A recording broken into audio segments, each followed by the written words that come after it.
Hello everyone, मैं हूं chef धीरज और हमने स्टार्ट किया है देहरादून के अंदर एक नया रेस्टोरेंट वाइल्ड विस्टेरिया। एक पूरी सीरीज आने वाली है जिसमें कि मैं आपको दिखाने वाला हूं पूरा का पूरा जो कि हम लोग स्क्रैच से करते हैं एक रेस्टोरेंट को बिल्डअप करने तक। यहां पे इस प्रोजेक्ट के अंदर हम लोगों ने हमारी जो कंसल्टिंग की है, हमारे किचन इक्विपमेंट है, हायरिंग है, ट्रेनिंग है और हमारे इंटीरियर का पार्ट है। बाकी पूरी सीरीज होपफुली आप लोग इंजॉय करोगे, या फिर अगर आप कोई भी एक फूड बिजनेस करना चाहते हैं, स्टार्टअप कर रहे हैं या प्लान आउट कर रहे हैं तो आप लोग हमसे कॉन्टेक्ट कर सकते हैं। अभी जो हमारा कल का टॉपिक चल रहा था ना, उसका हम लोग कंटिन्यू कर रहे हैं आगे हम अपना। ठीक है, तो कल हमने कहां तक पढ़ लिया था, हमारा एडजस्ट परचेजिंग तक हमारा हो गया था। ठीक है, अब उसके बाद जो नेक्स्ट है वो है हमारा क्या, ऑफर। ठीक है ना, ऑफर स्पेशल्स। ठीक है, और ये हमारा फूड वेस्टेज के ऊपर हम लोग बात करेंगे, किस तरीके से एक सही ढंग से हमको फूड वेस्टेज को मेंटेन करना है, कंट्रोल करना है। अब स्पेशल ऑफर का मतलब क्या होता है, मतलब जैसे मैं बोलता हूँ कि जैसे अगर मैं एग्जाम सीधा अगर इस पे जाता हूँ, create daily special to utilize excess और पेरिशेबल इंग्रेडिएंट। अगर आप लोगों ने होटल्स वगैरह में आपने जैसे प्रदीप वगैरह ने काम किया ना, तो आप देखोगे ना जो भी कुछ बचता है, अगर बैक एंड पे देखें तो हम बोलते हैं भाई शेफ स्पेशल करके कुछ उसका कुछ एक नई डिश हम लोग बना देते हैं। वो ये नहीं कि हमने ज़्यादा बना दिया है तो उसको यूज़ करें, नहीं, क्योंकि वही इंग्रेडिएंट या वही चीज़ हम लोग कहीं और यूज़ कर सकते हैं। उदाहरण के तौर पे हम लोग चावल हम लोग बनाते हैं, ठीक है ना, अगर चावल हमारे बच रहे तो चावल का प्रयोग हम लोग नेक्स्ट डे सैलेड के तौर पे कर सकते हैं। राइस सैलेड बनता है, आपके एक नटी राइस सैलेड होता है। ठीक है ना, जैसे चावल हो गए, चावल के अंदर आपने दुनिया भर के नट्स हो गया, रेजन्स हो गया, ठीक है, वो हम लोग बना सकते हैं। ठीक है, हमारे वाइल्ड राइस हम लोग क्रिएट कर सकते हैं। ठीक है, राइस की कुछ और डिशेज हम लोग बना सकते हैं, पुडिंग हम लोग बना सकते हैं। ठीक है, तो क्या हो रहा है, जो चीज़ हमारे पास बची पड़ी है या एक्सेस हो गई है उसको हम लोग सेम तरीके से नहीं करके एक नई डिश के तौर पे हम लोग उसको बना के अपने कस्टमर को एज अ स्पेशल ऑफर वगैरह हम लोग सर्व करते हैं। ठीक है, इसके अलावा अगर आप देखोगे, अगर मैं रॉ मटेरियल की बात करता हूँ ना, जैसे हम लोग बोल रहे हैं कि हमने रोस्ट चिकन हमने करा, हमने अपने बुफे में रोस्ट चिकन लगाया। अब मे बी हमने 10 पीस जो ओवन में हम लोगों ने रोस्ट करे थे, 1 पीस बच गया या 2 पीस बच गया, तो अब मैं क्या करूंगा, मैं जो मेरे 2 पीस बच गए या 1 पीस बच गए उसको मैं यूज करूंगा कहाँ पे, अपने सैंडविचेस के लिए। ठीक है ना, मे बी हमारे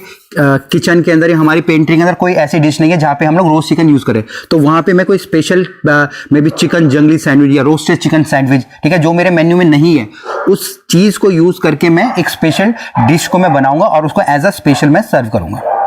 अब ये अधिकतर होता कहाँ है, जैसे हम लोग न्यू ईयर का बुफे लगा रहे हैं, ठीक है, हम लोग वैलेंटाइन का बुफे लगा रहे हैं, क्योंकि वो जो बुफे लगता है ना वो सारा एक अलग तरीके से स्पेशल बुफे होता है। जो नॉर्मल बुफे एक अलग होता है, स्पेशल बुफे हमारा अलग होता है, जो कि हम स्पेशल ओकेशंस पे लगाते हैं। तो वहां पे जो डिश बनती है, जो उसके जो लेफ्ट ओवर बचता है, क्योंकि उन डिशेज का हमको ये भी नहीं पता होता कि भाई कि वो दोबारा बनेंगी कि नहीं बनेंगी ना, ठीक है, और क्योंकि वो पहली बार बन रही होती हैं, तो उसकी जो लेफ्ट ओवर होता है उनका यूज हम इस तरीके से एज ए क्रिएटिव तौर पे करते हैं। ठीक है, और जो कि एक तरीके से स्पेशल ऑफर्स के तौर पे हम लोग अपना यूज करते हैं। ठीक है सगुन, नींद आ रही है? हाँ, तो फिर ध्यान दो, ठीक है ना, ध्यान दो। अब इसके बाद जो नेक्स्ट है हमारा, जो इसके अंदर हमारा जो नेक्स्ट हेडिंग या टॉपिक है वो है हमारा स्टाफ मील, है ना। अभी मैक्सिमम अगर आप देखोगे रेस्टोरेंट्स में ये होता है कि अगर हमारा इंडियन खाना है तो हम लोग कोई स्पेसिफिक अलग से खाना नहीं बनाते हैं, है ना। हम लोग क्या करते हैं, हम लोग सेम खाने को ही हम लोग कंज्यूम करते हैं, चाहे दाल हो चावल हो, मैक्सिमम यही होता है। ठीक है, तो ये भी एक तरीका है, ठीक है ना, बट ये मे बी हम लोग यहाँ पे ये ना फॉलो करें, मे बी हम लोग एक स्पेशल मेन्यू हम लोग बना देंगे जो कि स्टाफ के लिए होगा। बट अगर हम देखते हैं ना, कहीं पे अगर कोई रेस्टोरेंट है और वहाँ पे इंडियन खाना सर्व हो रहा है, तो मैक्सिमम जो राइस होता है वही हमारे जो पूरा स्टाफ वो खा लेता है, ठीक है ना, जो दाल होती है वही हम लोग खा लेते हैं। ठीक है, तो ये हमारा होता है। तो ये भी एक तरीके से अगर हमारी जो बहुत ज़्यादा वेस्टेजेस हो रही हैं तो उनको कंट्रोल करने के लिए सेम मील का या सेम फूड का हम लोग स्टाफ के लिए भी यूज़ करते हैं। ठीक है, अब इसके बाद है हमारा staff portion customization.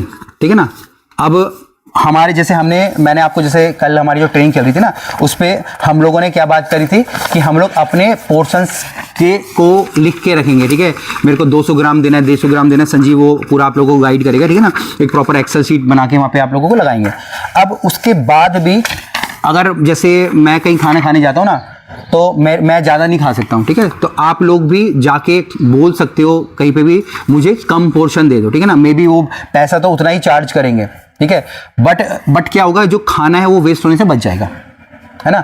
May be आपने बोला कि मेरे को नूडल खाने हैं, ठीक है, या मेरे को कुछ भी कोरियन की कोई डिश खानी है, बट मैं उतना नहीं खा पाऊंगा ना, तो मैं क्या बोलूँगा, मेरे को पोर्शन कम दे दो, बट प्राइस तो कोई कम नहीं करेगा, है ना। तो इससे हम लोग यहाँ पैसों की बात नहीं कर रहे हैं, इससे क्या हो रहा है, जो हमारी फूड वेस्टेज है, ठीक है, जिसको कि हम लोग बोलते हैं ना प्लेट वेस्टेज बोलते हैं, जो हमारे खाने में मतलब कि थाली में खाने के बाद बचती है, वो हमारी कम होती है, ठीक है जी। तो यहाँ पे हम लोग भी कस्टमर को बोल सकते हैं या पूछ सकते हैं, या एज अ कस्टमर अगर हम लोग कहीं जा रहे हैं तो हम लोग अपनी जो चॉइस उनको बता सकते हैं कि भाई मुझे ये कम दे दो, वो कम कर दो, ठीक है। जैसे मैं बोलता हूँ कि कोई खाना है बहुत ज़्यादा स्पाइसी है, तो मैं बोलूँगा कि भाई स्पाइसी है तो कम पोर्शन कर दो या कम मिर्ची डाल दो। तो दोनों तरीके से कहीं ना कहीं मेरे जो फूड वेस्टेज है वो मेरी वहाँ पे कंट्रोल हो रही है, ये हो गया। अब इसके बाद हम लोग नेक्स्ट टॉपिक पे आ रहे हैं, वो है हमारी ट्रैक वेस्ट कॉस्ट, ठीक है। हमने यहाँ पे अगर आप देखोगे ना, हमने यहाँ पे ट्रिम्स हमने वो करा था, ठीक है, हमने यहाँ पे वेस्ट एनालाइज करा था, ठीक है, जो मैंने बोला आपको हम लोग अभी इसके बाद हम वही वाला टॉपिक हम लोग करेंगे। अब यहाँ पे क्या हो रहा है ना, जो भी हम लोग खाना बना रहे हैं, अब उसकी कुछ ना कुछ कीमत है ना। आप किसी रेस्टोरेंट में गए हैं, या मैं कहीं पे काम कर रहा हूँ, ठीक है, अब वो खाना बिके ना बिके, वो खाना खराब हो, बट जब मैंने उसका रॉ मटेरियल बाहर से खरीद लिया, मतलब क्या है, उसके पैसे ऑलरेडी जुड़ गए, है ना। अगर चावल बन गया है, अगर उसमें गैस लग गई है या मैन पावर लग गया, तो वो अगर वो खराब हो रहा है तो मेरी वेस्टेज होगी, वो उसके अंदर पैसा इंक्लूड हो गया है। अगर मैं बोलता हूँ कि मैंने चावल पकाया भी नहीं है, बट वो स्टोर के अंदर चीनी पड़ी थी, चीनी के अंदर चींटियाँ लगी है ना, नूडल के पैकेट के अंदर फट के कुछ हो गया है, ठीक है। जैसे हमारा हम लोग बाहर से नूडल लेते हैं ना, नूडल के अंदर वो फंगस लग जाता है ना, हरा हरा नीला ना हो जाता है ना, अभी से नीला पीला क्या हो जाता है वो, है ना। अब हमने ले लिया, उसके बाद वो वापस नहीं लेगा ना, वो तो पैसा तो इंक्लूड हो गया ना। तो यहाँ पे हम लोग, जैसे मैं आप लोगों को अभी वो ट्रैक दिखाऊं कैसे कैसे हम लोग उसको लिख के रखते हैं, ठीक है, उसके कॉस्ट को हम लोग वहाँ पे क्या करते हैं, एनालाइज करने की कोशिश करते हैं। पहले हमने जो पढ़ा था उस पर सिर्फ हम उनकी क्वांटिटी कर रहे थे कि भाई इतना मेरा चावल बर्बाद हो रहा है, इतनी मेरी दाल बर्बाद हो रही है, इतना मेरा चिकन बर्बाद हो रहा है, बट यहाँ पे हम जो वेस्टेज है उसकी कॉस्ट को इन्वॉल्व कर रहे हैं, ठीक है, जिससे कि मेरे को ये भी पता चल रहा है कि पर डे मैं कितने हजार का सामान बर्बाद कर रहा हूं, ठीक है। यहाँ पे दो चीज होंगी, अगर वो रॉ मटेरियल है मतलब कच्चा सामान है, तो जितना मैं उसका बाहर से प्राइस ला रहा हूं मैं उतना ही उसको लगाऊंगा। बट अगर मेरा कुक हो गया है, जैसे मान लीजिए चिकन करी है, अगर सिर्फ चिकन खराब हुआ है तो मे बी 300 रुपए किलो चिकन है तो 300 रुपए 1 किलो का लग जाएगा।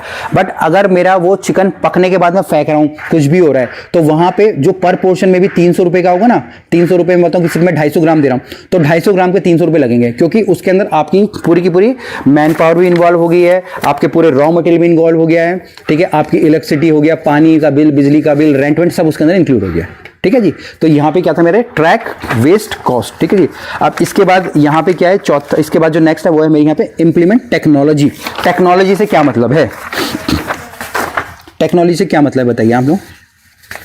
टेक्नोलॉजी का मतलब क्या होता है, टेक्नोलॉजी का मतलब होता है कुछ भी ऐसे टेक मान लें, जैसे मेरा मोबाइल हो गया, कंप्यूटर हो गया, कोई सिस्टम हो गया, जिसको कि मैं इंप्लीमेंट कर रहा हूं और जिससे कि मैं अपनी फूड कॉस्ट को कंट्रोल कर रहा हूं, ठीक है, या मैं उसको समझने की कोशिश कर रहा हूं। जैसे अभी हम लोग यहाँ पे हम लोग बिलिंग का सॉफ्टवेयर लेंगे, ठीक है ना, हम बिल कटेगा हमारा, ठीक है, उसके बाद जैसे खुद आप लोगों को, प्रदीप को कंप्यूटर पता है कि भाई मैं कैसे हमको फूड कॉस्ट निकालनी है ना, वैसे ही हम लोग यहाँ पे सेम कॉस्टिंग वगैरह निकालेंगे।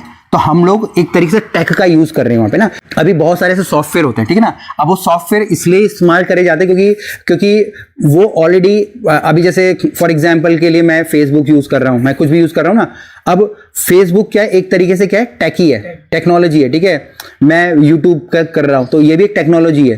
तो सेम अगर हम लोग यहाँ पे टेक की बात करेंगे ना, तो उससे भी हम लोग अपनी पूरी इन्वेंट्री मैनेज कर सकते हैं, अपनी कॉस्टिंग मैनेज कर सकते हैं, ठीक है, जो भी हमारी रेसिपीज है वो मैनेज कर सकते हैं, उनकी कॉस्टिंग मैनेज कर सकते हैं, पोर्शन मैनेज कर, सब कुछ आपस में इंटर कनेक्टेड होगा। अगर आपने 5 किलो चावल लाए और आपने बिरयानी बनाई, तो आपके 5 किलो चावल में से जितने आपने चावल काटे ना, उतनी बिरयानी का कट जाएगा कि भाई मैंने तो इतने चावल यूज कर लिए या मैंने इतना नमक यूज कर लिया, क्योंकि वो स्टोर से वहां पे माइनस हो जाएगा, ठीक है। तो टेक का यूज भी हम लोगों को वहां पे करना है। इसके बाद है लास्ट में सस्टेनेबल सोर्सिंग, ठीक है, और एक और बात है लास्ट में, और दो है सेकंड लास्ट एक साथ इनको मैं कवर करूंगा, sustainable sourcing and continuous improvement, ठीक है। अभी जैसे हम लोग कुछ भी काम हम लोग कर रहे हैं, ठीक है, अब यहाँ पे मैंने कुछ करा है, ये नहीं कि आपने 100% वो सीख लोगे, ठीक है। आधे लोग जैसे वो पीछे बैठ के उसको अभी भी पता नहीं वो इस दुनिया में है कि नहीं है, ठीक है, इस दुनिया में ही रहना है, ठीक है। तो अगर हम लोग कुछ भी कर रहे हैं ना, तो वो एक तरीके से हमने अभी एक स्टेप है, ठीक है। मे बी आप लोगों ने पहले ट्रेनिंग ही ना करी हो कभी, ठीक है, तो वो एक पहला स्टेप है, बट ये कंटिन्यूस ही होते रहना चाहिए। जब आप कंटिन्यूस सेम चीज को करोगे ना, तो वो आपको एक तरीके से इंप्रूव होगी चीजें, ठीक है। आप एक पत्थर पे होता है ना, अब हम कुएं के अंदर पत्थर होता है, अगर आप उस पर रोज क्या करोगे, रस्सी से निकालोगे तो पत्थर पे भी निशान बन जाएगा, ठीक है ना, और पत्थर पे मारोगे तो यहाँ रोडें भी बन जाएंगी, ठीक है। सेम उसी तरीके से अगर आप एक चीज को कंट्रोल करने के लिए अगर एक बार मान लो और एक बार उस पर कंटिन्यूस करते जाओ ना, पहले दिन में आपको 100% नहीं मिलेगा, पहले में 1 मिलेगा, 2 मिलेगा, बट वो कहीं ना कहीं आप उसको हासिल कर लोगे, ठीक है। वो आपके पर्सनल इंप्रूवमेंट के लिए कंपनी का तो फायदा होता ही है, रेस्टोरेंट का फायदा होता है, साथ साथ आप लोगों का भी फायदा होता है। इसके बाद सेम इसमें मैंने कहा सस्टेनेबल सोर्सिंग। अभी सस्टेनेबल सोर्सिंग का मतलब है कि ऐसे वेंडर से, जैसा भी हम लोग दिल्ली से अपना कोरिया का सामान मंगा रहे हैं, क्योंकि यहाँ नहीं मिलेगा, और यहाँ जो भी मिलेगा क्या मिलेगा, महंगा ही मिलेगा, ठीक है ना। तो दिल्ली से क्या मिलेगा, हमें सस्ता मिलेगा। बट अगर मैं देखो हम क्वांटिटी का सामान दिल्ली से क्यों नहीं मंगा रहे, क्योंकि मुझे पता है यहाँ भी मिल जाएगा आसानी से, है ना, और उतने ही प्राइस का मिलेगा जितना दिल्ली से मिलेगा, तो क्यों मैं दिल्ली से मंगाऊंगा, ठीक है। और दूसरा ऐसे सप्लायर, ठीक है ना, जो कि एक तरीके से ना, एक तरीके से रिलायबल है। रिलायबल मतलब जो अच्छा सामान देते हैं, ठीक है, उनकी कॉस्टिंग बराबर रहती है, किसी भी तरीके की गड़बड़ी नहीं कर रहे हैं, ठीक है, और जो कि एक तरीके से इन्वायरमेंट के लिए काम करें। अभी अगर आप देखोगे ना, कई सारे, मे बी आप लोग उतना उसका आइडिया नहीं होगा, कई सारे ऐसे काम करने वाले लोग हैं जो कि इन्वायरमेंट के लिए भी काम करते हैं, ठीक है ना। तो उस तरीके के लोगों के साथ हमको काम करना है, ठीक है। तो अगर मैं पूरे के पूरे इस टॉपिक को कंक्लूड करूंगा, ठीक है ना, तो हम लोगों ने 20 तरीके सीखे हैं यहाँ पे, जो कि मैंने आप लोगों को बताए हैं फूड वेस्टेज से, जैसे कि हम उनको कंट्रोल करने की कोशिश कर रहे हैं, कम करने की कोशिश कर रहे हैं, ठीक है। और जैसे कि मैंने लास्ट में बोला कि ये एक कंटिन्यूस प्रोसेस है, जस्ट मे बी आप लोगों को पहली बार ट्रेनिंग मिली है, ठीक है। फ्यूचर में जैसे प्रदीप हो गया, खीला हो गया, तो आप लोगों की ये जिम्मेवारी बनती है कि आप लोग भी वीकली ऐसी ट्रेनिंग कंडक्ट करोगे, ठीक है। जैसे अभी हम लोगों ने साइन करा ना,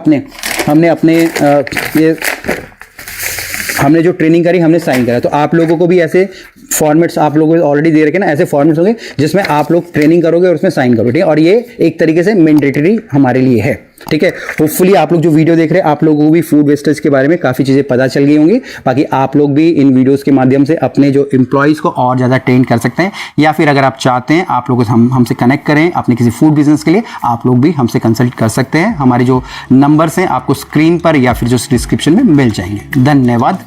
जय हिंद।